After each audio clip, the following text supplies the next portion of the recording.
Hello everyone, welcome to my channel. आज हम पढ़ेंगे क्लास 12 चैप्टर 10 उपनिवेशवाद और देहात सरकारी अभिलेखों का अध्ययन।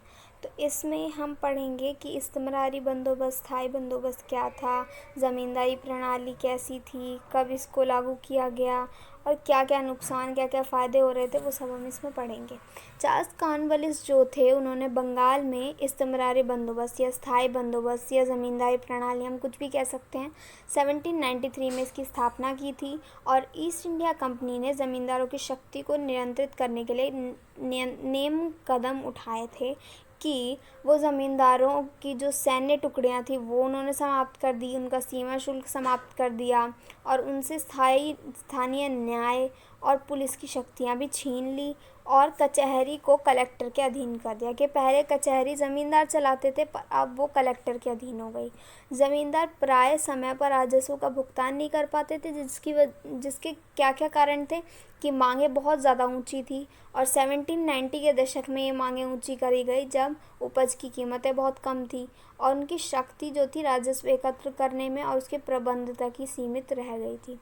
राजस्व का समय पर भुगतान ना करने पर सूर्यास्त विधि के अनुसार ज़मींदारों को ज़मींदारी नीलाम कर दी जाती थी, उनकी ज़मींदारी, जिससे बचने के लिए वे निम्न तरीके अपनाते थे कि ज़मींदारी को घर की महिलाओं के नाम करा देते थे कि जो भी ज़मीन होती थी वो महिलाओं के नाम करा देते, क्योंकि अंग्रेज़ों ने ये सोच रखा था कि वो औरतों का कुछ भी नहीं लेंगे, कोई ज़मीन, कोई जायदाद कुछ नहीं लेंगे, ना उनके गहने वगैरह कुछ भी नहीं लेंगे।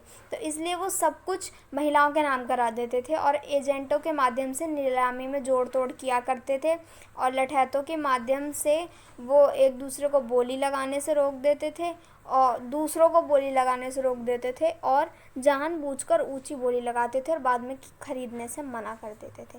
तो ये 4 तरीके वो अपनाते थे अपनी ज़मींदारी को नीलाम होने से बचाने के लिए। जोतदार जो थे वो धनी किसान होते थे और ये ज़मींदारों का विरोध करते थे। ज़मींदारों की तुलना में जोतदारों का अधिक प्रभाव था ग्रामीण किसानों पर।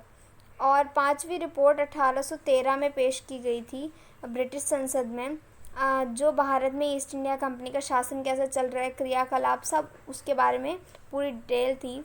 और पहाड़िया जो थे राजमहल पहाड़ी के जंगलों में रहते थे और झूम खेती और संरक्षण करते थे और पूरे प्रदेश को वो अपनी निजी भूमि, अपनी प्राइवेट भूमि मानते थे।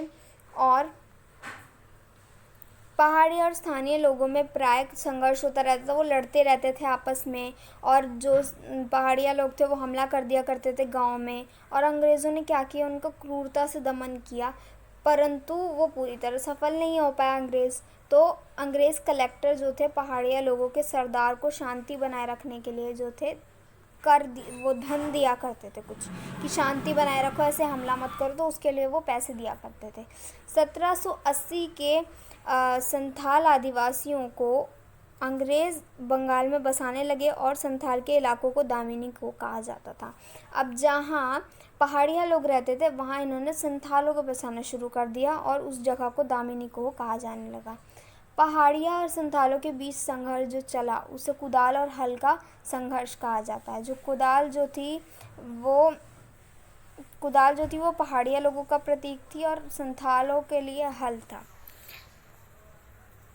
बुकानन ने राजमहल की पहाड़ियों के क्षेत्र का सर्वेक्षण किया था और 1855-56 में संथालों ने अंग्रेज़ों के विरुद्ध विद्रोह कर दिया था और सिद्धू मांझी संथाल विद्रोह का नेता था। और संथाल के विद्रोह के जो कारण थे वो कि संथालों की ज़मीन पर सरकार जो थी बहुत ज़्यादा टैक्स लगा रही थी, संथालों द्वारा लिए गए कर्ज़ों पर ऊंची ब्याज दर वसूल रही थी और कर्ज अदा नहीं कर रहे थे तो ज़मीन पर कब्जा कर रही थी सरकार, तो इसलिए इन्होंने विद्रोह किया था।